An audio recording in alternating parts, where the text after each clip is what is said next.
Excellent. All right, we are live on YouTube. So the one of the unique features, if you will, feature not a bug, of Starry Night is that we need to bring images into Starry Night in a certain size, and the way that we do that is through the powers of two. So when you bring any photo into Starry Night, it will need to have both its height and width to be a multiple of the number 2. So that means 2 pixels, 4 pixels, 8 pixels, 16 pixels, all the way up. And where we really start to get it usable is when we're up into like the 32 or 64 pixels. So then you need 128 or 256 or 512 or 1024 or 2048 and so on and so on. When we import these photos as slides, and very importantly, next hour, we're going to get the introduction to slides in ATM4. When we import the photos with these proper sizes, Starry Night is able to read them much, much better. They look much sharper than they would if you were to give, if they were imported as standard resolution, whatever resolution you found on the internet or on your computer. So for everyone who's coming a little bit later, I think Scott and David, we are utilizing the Beyond the Basics photo folder on Dropbox, which I've put in the group chat. There should be 5 or 6 images in there. If you have Photoshop or GIMP or Affinity or something like that on your computer, then I'd recommend using that. If not, you can use an online in-browser photo editing software called Pixlr. And it'll be able to do exactly what we need to do today to get us through this first session. So if you are looking online, you are bringing in an image, and you don't know what its image dimensions are right away. We can open it in one of the photo editing softwares and find out that information. So wherever it is that you are working from, I think for this case, I'm going to work from Pixlr, just so that it's roughly the same in Photoshop or Affinity. But let me go on ahead and share my screen. There we go. All right. Let's get this going. So photo editor, Pixlr. All right. So now you should be seeing some ducks on your screen. That is not what we're going to be working with today, thankfully, but at least it's nice and colorful and something to work with. So what we want to do here in Pixlr, and what you might do in any of the photo editing softwares, is to open the file. So in this case, we would go to File, Open Image. This would be the same if you were, on one of the desktop programs. And I've got my photo editing work files folder on the desktop. I'm going to click on that. We're going to start off with Waning Gibbous Moon. So go on ahead and open that in your program of choice. And you'll notice not a square. It is a rectangle. It's a nice picture of the gibbous moon. But we don't have much in the way of information that's usable for us in terms of its size or its dimensions.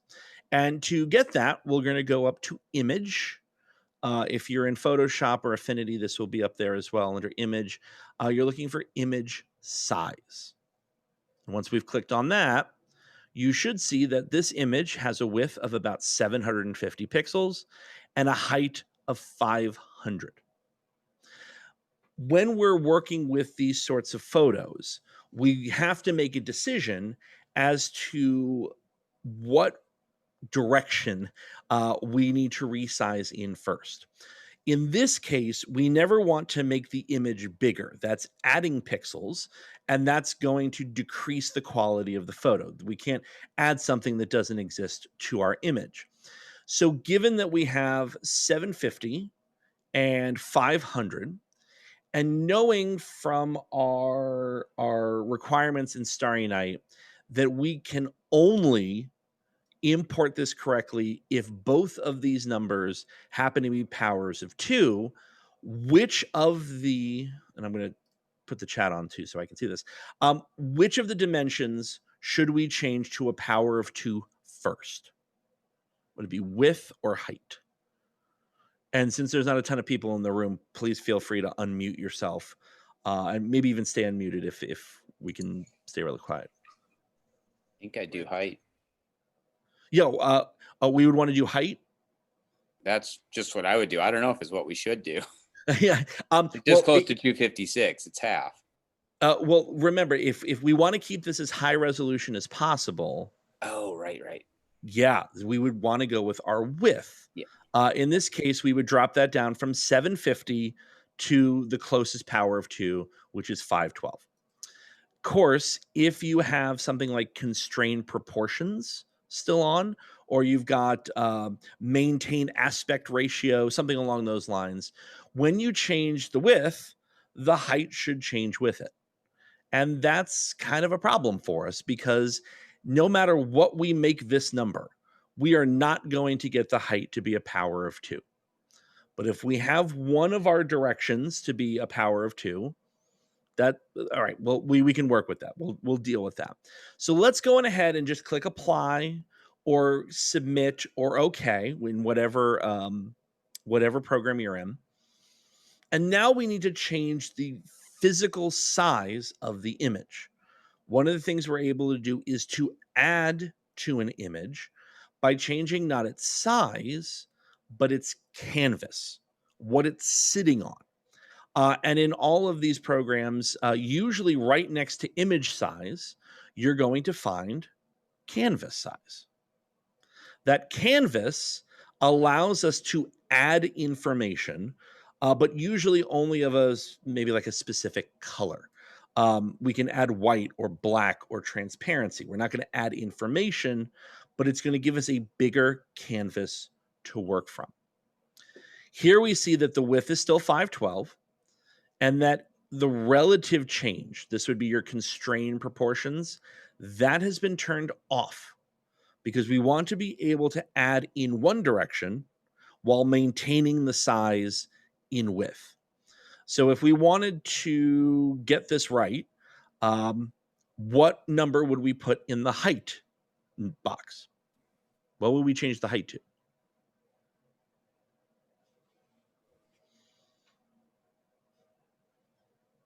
Well, it has to be a power of 2. 256? Does it have to? We never want to go down on this case. We always want to go up. Oh, you're going into the canvas. You can make it bigger. Yeah, exactly. We want to go to 512 because now we're adding canvas. This is fine. We can add height. It's okay. If we want to make this an actual square, then the anchor point it's telling us, and this is going to show up in Affinity, GIMP, Photoshop, or even here in Pixlr, is that center point. So it's going to expand out from the center, in this case, in one direction, up and down in height. So in one dimension, it's going to make this a larger image. Of course, you can see that there's some warnings down here. If you're changing size with a crop tool, things will be reset. Don't worry about that. What we now know is that the two numbers for width and height are identical. So this is really important for us. We're going to click apply or click OK. And you'll notice we now have some transparency, some new additions to our background. Is anyone else still seeing the dialog box with apply and cancel in it? Resize image. So I'm not seeing what you just did, Mike. No. Okay. No, I'm seeing his image. So you see the resize canvas here on the shared screen? Got it. Okay, I'm with you. Okay. Never mind. It's all good. I was looking at my own image I'd put up in Pixlr. Oh, geez. So now what we have is a square image, 512 by 512, that if we were to import this as a slide into Starry Night, would look exactly the way we want it to. It would have the detail that we want. If we want to keep the transparency, I don't know if you do, it's probably easier for us to simply make the entire canvas black. And in some cases, we can do that. In places like Photoshop and Affinity, you can tell the canvas what color it should be. It's usually going to be one of the two colors that is selected on the left side. And so if it's the foreground color or the background color, that's usually what it's going to fill up with. Here in Pixlr, if we wanted to make this easy, we want to go to our paint bucket tool, or what's known as fill, and click that. I don't care about ads. I'm going to get rid of that. And our foreground color is going to be the one we're usually going to have problems with. That's, if we go and we click here, it's white. It's not going to work. So I'm going to Control Z to undo that. And I'm going to switch the colors. This will be the same in just about any program. Usually X will switch between the two. You got to make sure you're on black. That's excellent. Let's click up here and click underneath. And now you have a completely black 512 by 512 image. This is something that can be input into Starry Night with no problems at all. And so what we want to do then is to save our work. So we'll file. And if you click on save, you're usually going to get a few options. If this is Photoshop, it's way more. But in this case, let's go on ahead and change a file name, Wayne and Gibbous 512 pixel. So we know that it's done. JPEG is usually a good way to go if you want everything to stay dark as it is. If you have transparency, if there's anything where you can see through the image, you'd want to save that as a PNG or a PNG file. JPEG does not support transparency, but PNG files do. And we'll see how that works in just a little bit. Always, it's a JPEG. It's 512 pixels. Always make it 100% quality. If you're putting this into your render box, it's plenty powerful to take care of a few JPEGs. And that little bit of extra quality is going to show. Alicia, I see your hands up. Go ahead.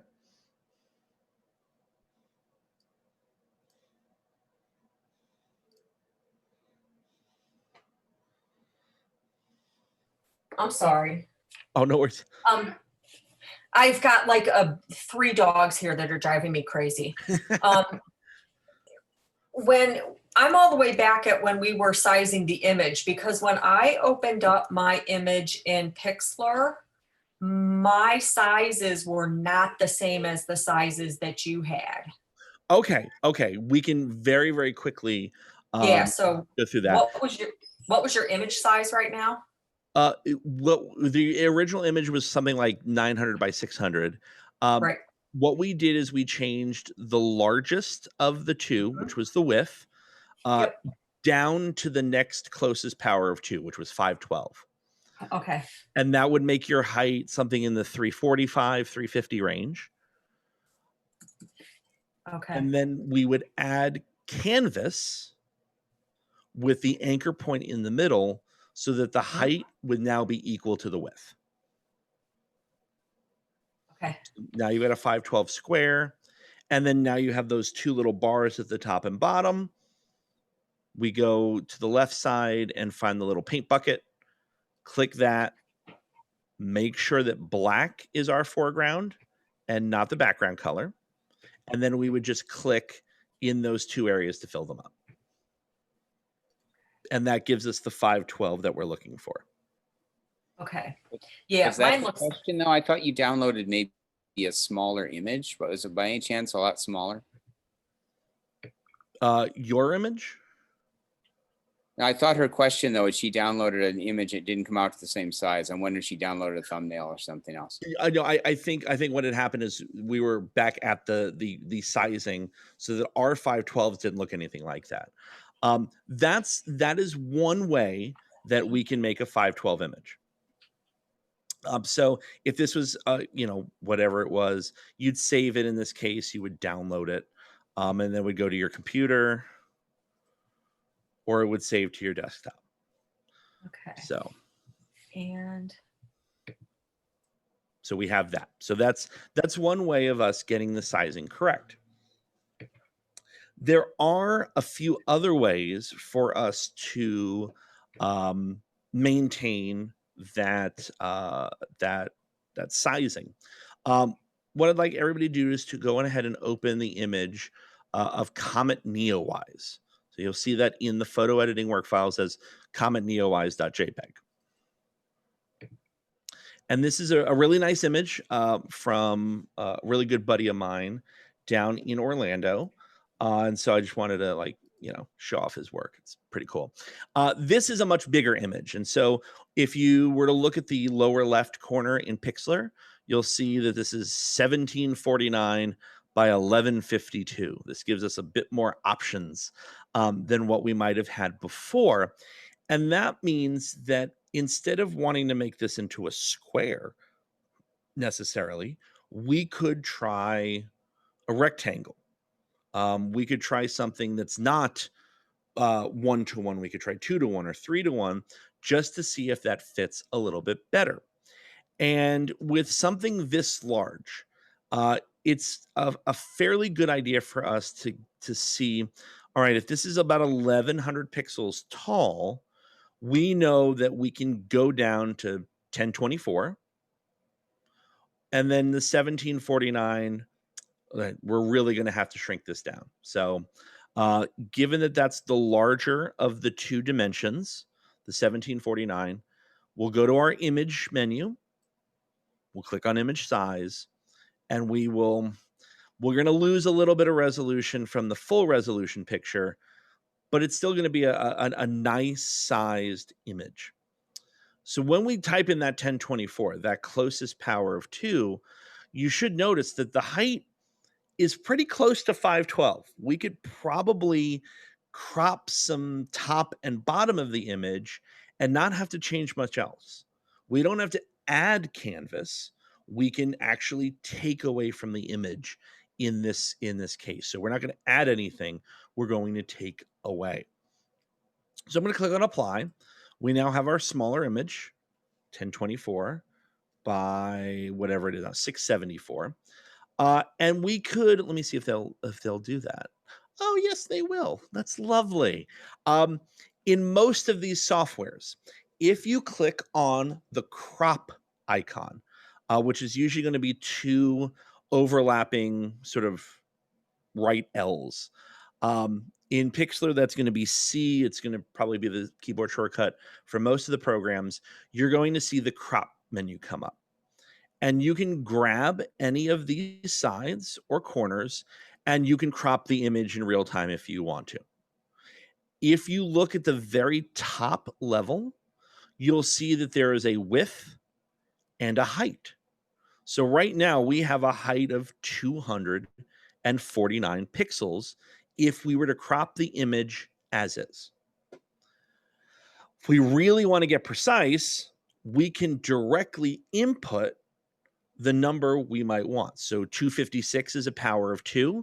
That's an interesting crop of the comet. I don't know how impressive that will look on the dome, but we know that since we have up to 512 pixels to use, let's set our crop to be 1024 by 512. We can also see that when we're inside the image itself, we don't have the ability to crop, but we do have the ability to move. And this would allow us, as long as we're going just up and down, to position that crop window however we think this image looks best. So if you want a lot of trees and the comet at the very top, you could keep the crop there. If you want no trees and you just want the comet in space, you can drag that window towards the top or anywhere in between. So I'm going to go with largely trying to center the comet in that middle third. And we can see, okay, everything is where it's supposed to be. We have a height that is a power of 2. We have a width that's the power of 2. And if we press apply, our work is done. You've now cropped down to a power of 2 image. 1024 by 512. And so this image, when you put it into Starry Night Slides, is going to work flawlessly. Maggie, I see your hand. Go ahead. Sorry, you probably covered this, but I had a phone call I had to take. No worries. How do you know, do you start manipulating the width or the height first, or does it matter on the photo? You manipulate the largest dimension. So Thank that you. way you're just trying to maintain as much resolution as possible.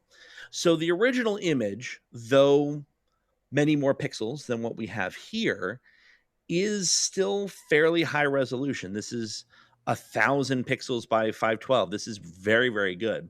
And if we were to save this, let me see if I, yeah, that should be good. Yeah, it's about as big as it's going to be. This on a system is going to look very, very nice. We can confirm 1024 by 512. And now you can go ahead and save that. I'll call this 1024. It's a JPEG, full quality. However, you might want to do this in your program. Click download, and then it sits there and does all that for me. So it's ready in a few seconds. Great. So now we have two images, two random images that are now perfectly sized for input into Starry Night. So before we move on to the next part, any questions? It strikes me that if I wanted to, if I know that I want to crop it, if I've got an image and I have a nice high res and I want to crop that thing, that I would want to start cropping it before I adjusted it and then made sure that I was in powers of 2. Is there something reversed in my thinking here? 'Cause what Not I found is necessarily. I ended up with an even smaller image the way I was thinking. Yeah. Now we can certainly let's go on ahead and try that. I'm going to close Neo Eyes, and since I already have create new open image, there we go, because I already have the thing there. So your idea is that we would crop first, shrink later. Or a little bit in tandem, because I found that if I cropped later, I was making it even smaller and lower res. Okay, now that's if you want to maintain, like for example, you wanted to maintain the width or height in its entirety. Since we now have an image that is also bigger in both places than powers of 2, we could go and crop straight from this image at 1024 and 1024. So we are not going to resize the image at all. You could have that 1-to-1 and use it that way if you're willing to then lose parts of the image. So if you want the comet to be bigger and higher resolution, you could go and do that. If you just want the comet, we could change the height to 512. Or don't do that. Don't do what I do and try to grab things that you shouldn't. Now I have a full resolution comet picture. I have no trees, I have no width, there's no context. But if all I really wanted was that comet, I could crop to those powers of 2, and now I'm done. So yeah, there are multiple ways of doing this. If you want to maintain either the full height or the full width, we resize. If you want to pick out a smaller portion, then you do have this additional option to go on ahead and crop it. So this is going to be the same size as our previous image, but this is going to be 1024 close. And what that means is that if we compare the two, of course, you get to see the difference in how you decide the composition of a photo should be.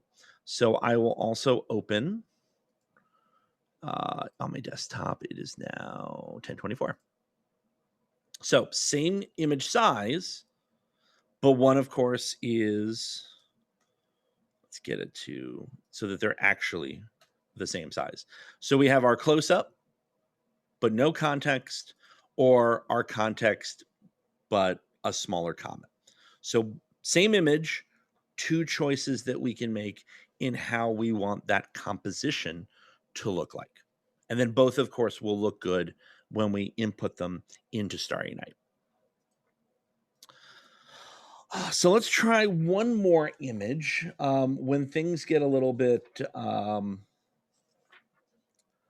funky.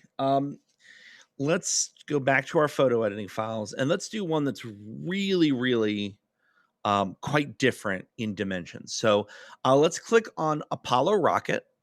It's going to be a very, very tall, very, very skinny issue. The image size you selected is very large.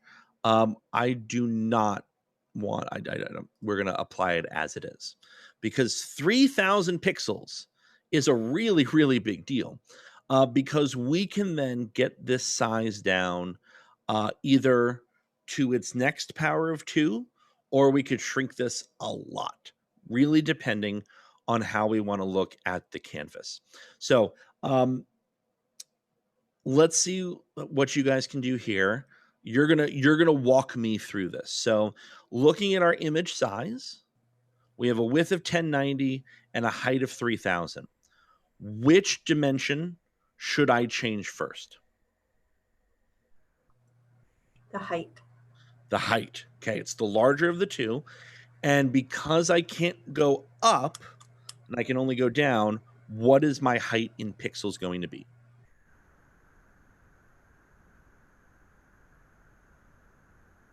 It's one of the larger powers of 2. Going down? Going down. Oh, 512, 1024, 2048. 2048, exactly. Yeah, basically think of this as like resolutions on monitors.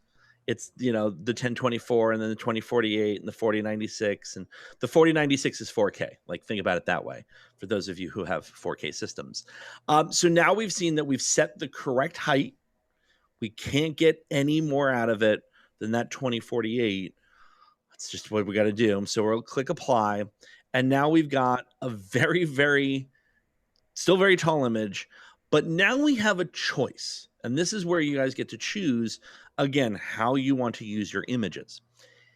It is very likely that we can get this to be 512 pixels in width. We can shrink it. But you may look at this and go, I don't want to shrink it. I want to expand it. Now you have options. One of the ways you could do that is to crop it down. So we've been using that crop tool now for a little bit. Click on crop.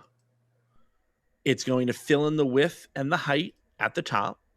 And if we were to change the width, we can try this without breaking anything. 512. Okay, so now we need to move that and see. So do you want a super, super skinny picture of a rocket? Up to you.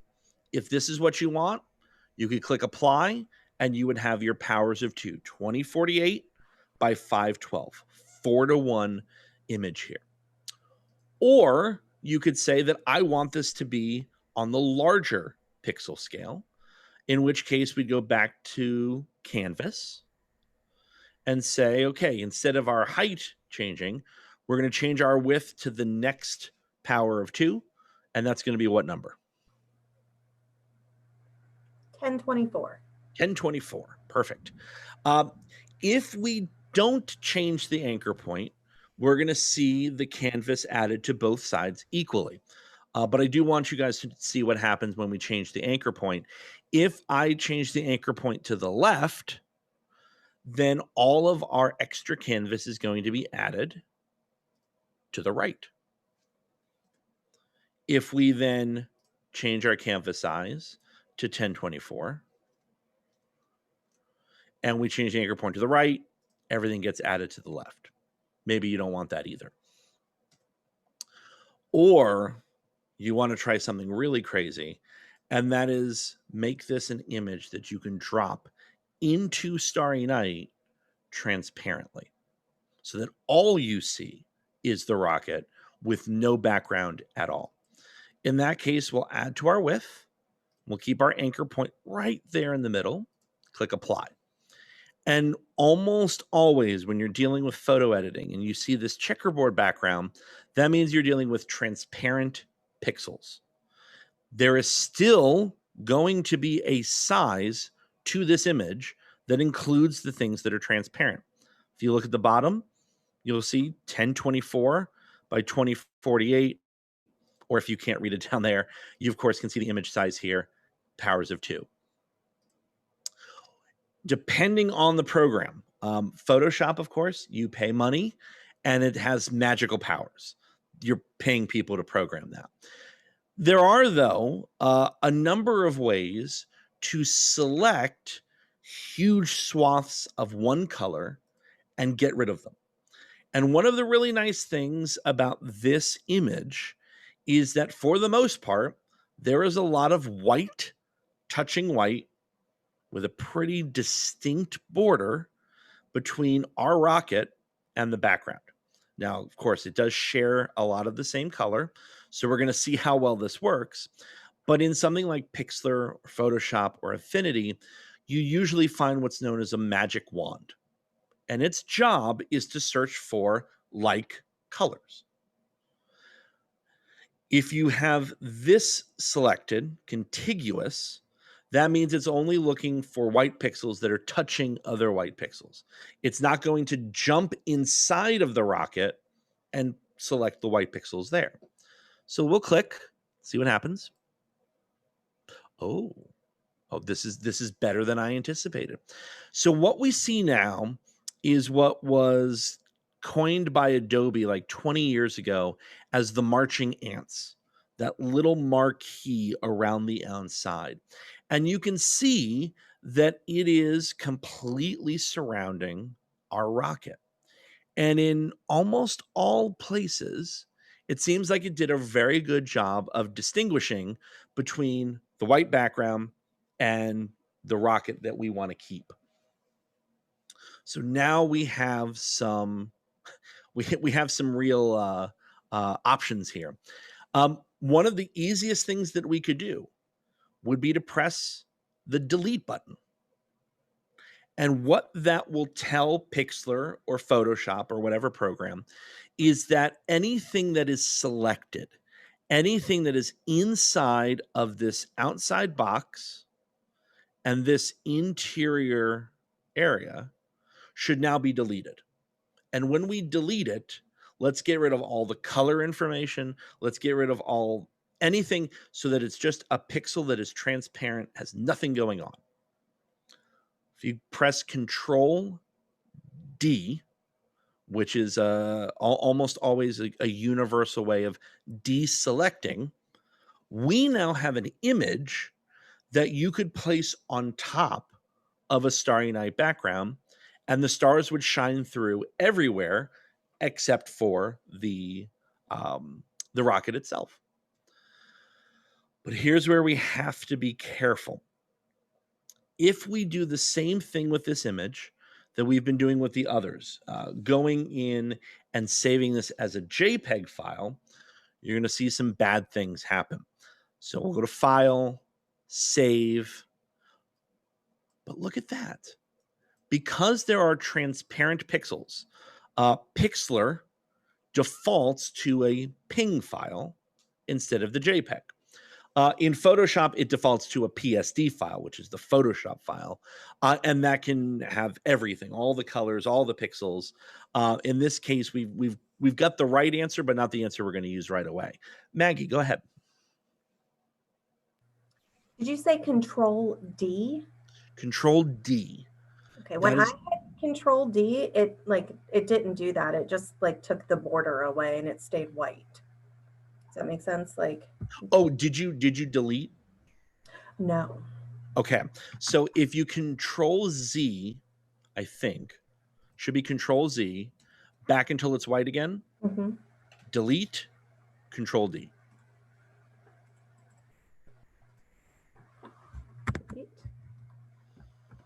Done. Thank you. There we go. I missed that step.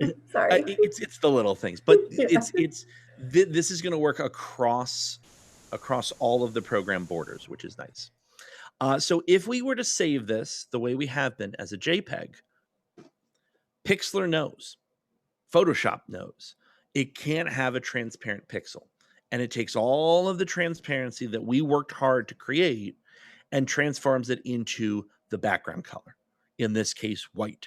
So if we were to import this as a slide, we don't get to see stars. We just see a big white block surrounding the Saturn V. Let's not do that. Let's go to our ping file. You can see that it is a sizable file. It's about 0.5 megabyte in size, but it is also transparent. And as long as it's power of 2, and we go and we save or download that file, now we have an image we can directly input into Starry Night and have it look appropriate. So that is the basics of resizing and getting a very quick and dirty background. What we're going to do next is I'm going to switch this over to ATM4 and Starry Night, which is never fun because doing this in the middle of the presentation is always like fraught with terror. But we're going to stop that share now. Bring up pre-flight, render box, ATM4. It'll take the 5 minutes to do that. Alicia, I have to admit, I discovered Pixlr a couple of days ago, and I've been very impressed by it. Just for like, if you got to do basic stuff, it's the way to go. Of course, like I'm constantly using Photoshop, and sometimes you need the magic, and then things get crazy. Then it's like, oh, I did not know that a computer program could do such a thing. And somehow they do. So we've got all of that up. I've got Starry Night. I have ATM4. That means we can start plugging things back in. And we're going to share some screens.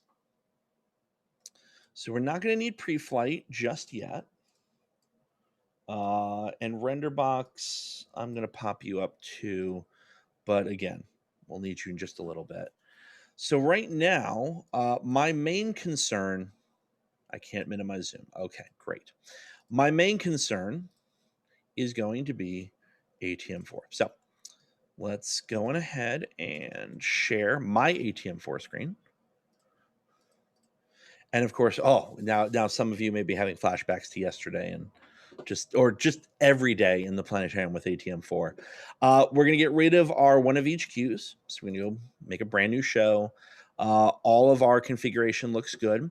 And in Starry Night, we are going to create a brand new queue. In this case, we're going to create a slide queue. This is your way of putting in an external image. If you are a believer in the Dan Zielinski school of ATM4, it is E. He is a hotkey king. And what you're going to have pop up is the slide specifications. And here is where we get to place the images into Starry Night directly.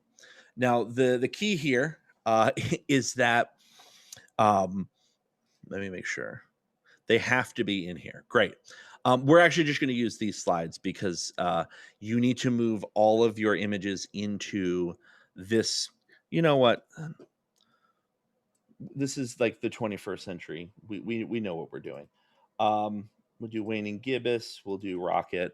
I'm just going to drag them over here into the... I cannot? Really? Again, it's the 21st century and it's not working. This is where your slides are supposed to go.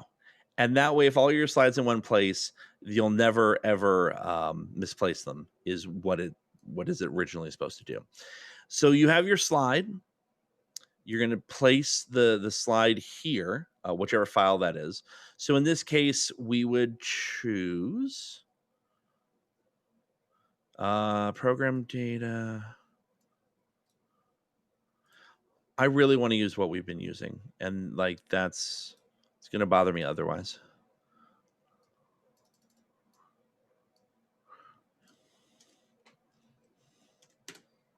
Now we're cooking. All right. I've got my slides open. I'm going to add in my slides, the ones that we have worked so hard on.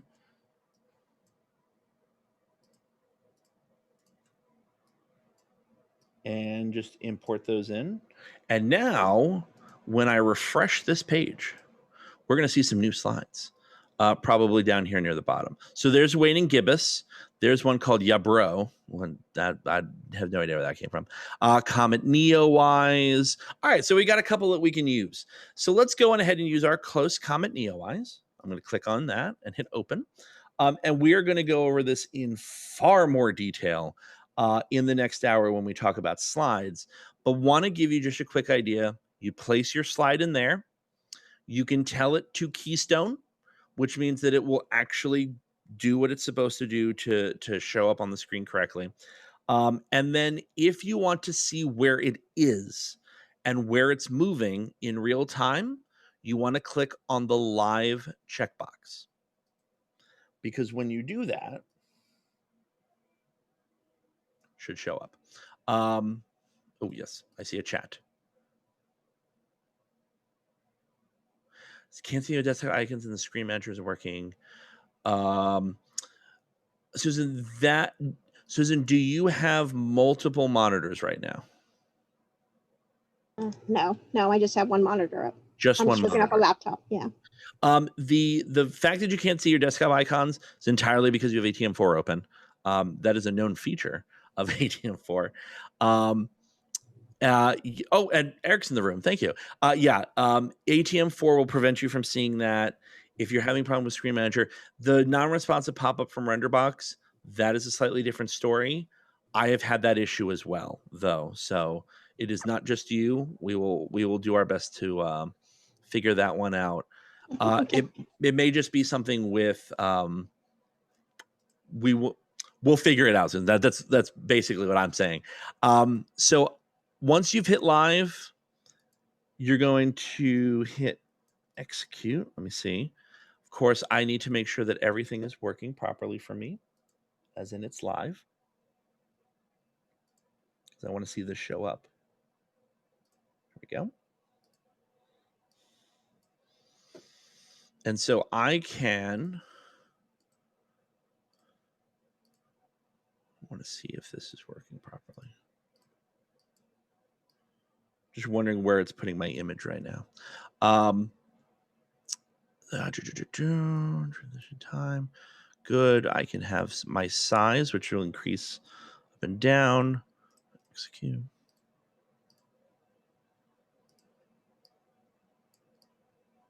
ATM4 may not want to be my friend today, but that's why the next thing is all about slides, so you don't have to worry about this. Essentially, when you get your images done and you want to put them in your shows, this is how you do so. You go and you choose your slide, and then all of that allows you to execute. You can hit OK, and now you have a slide that when you play it, you will then see on your dome. As to why mine is not working, it is probably a function of my RenderBox proper. So my preview is kind of funky right now. But that is going to be sort of the transition over into introduction of slides in ATM4, where you'll be able to do exactly that. So when Brad talks about slides, you've already got a few prepared you have already a few prepared slides that you can then put in the right place, put up on the dome, and then manipulate how big they are and how far above the horizon they might be, and other sorts of manipulations. But all you have to do is get those pictures into the right format, and then everything inside of ATM4 and Starry Night should work well for you. So any questions as we kind of come up near to the end? So Michael, I hit OK on my ATM4 and then I went to my render box and I see my tiny little slide and it's at the very bottom of my So little you render do box. see your slide. Yeah, but it's Okay. like it's really, really small. Is that something that we'll go over in the next one? Yeah, one of the things that you can do is if you open up that queue again, you'll see that there is a size slider. Not the slider for transition, but the size, I think it says 20 or something. You can increase that size. And then it should, if you have the live selected, you should see that's resize in real time for you. Okay. Very cool. Excellent. Thanks. My And then question was related. yeah. I'm wondering then, as we look at resolution, the quality of the image, and then sizing it, at some point we can only make it so big before we're beyond what's going to look good. Do we just play with that? Is that just trial and error? The good rule of thumb is you never need an image that's a higher resolution than your system. So if you have a 4K system, then there's no way that anything bigger than 4096 is going to look good. And in most cases, you're only going to be using it on, say, like the front of the dome. In which case it can be considerably smaller. If you have a 2400 system or you have one of the earlier, like an HD, um, 1024 should be more than enough. And of course, Starry Night and ATM4 still have to read the images. So a very, very large image is going to take more time to be able to operate correctly.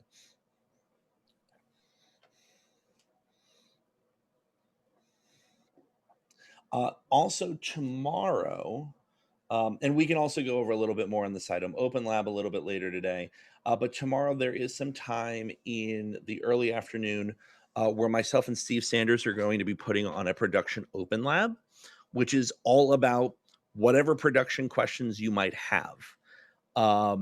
So if you have questions about Photoshop or photos in general, or Audacity, or getting sound and audio and video to work in your dome, come talk to us. We'll do our best to answer as many questions. It's just sort of an open-ended discussion. So bring it all tomorrow at noon. But until then, Can I ask one more question? you most certainly can. Okay. So, and this might be something that you guys again are going to go over now, but it's on my mind right now, so I want to ask. So on my render box, it's the spherical thing. So my picture is obviously like kind of spherical, and then when I try to increase it, it kind of goes like that. Mm-hmm. If I changed it to be like the flat screen, would my picture also be flat screen that way? Because you would be changing the dynamics of the projection. Okay. And so when it's keystone, it is trying to match the curvature of that area as much as possible. So yeah, if you were to see it as flat, you can also tell it to be a flat image, so that if you're only working in a rectangular setting, it will just go in as like a billboard. Okay. Okay. Thank you. You're welcome. All right, so I think which one do I have to open up? July 23rd. I think I've got to go to multiple paths, adding user objects and other advanced tricks with Dave Bradstreet. And if that's a little crazy for you, Introduction to Slides in ATM4 is probably the best place to go. And so that's going to be with Brad. He'll be taking care of that in about 10 minutes. So I'm going to end up closing our room.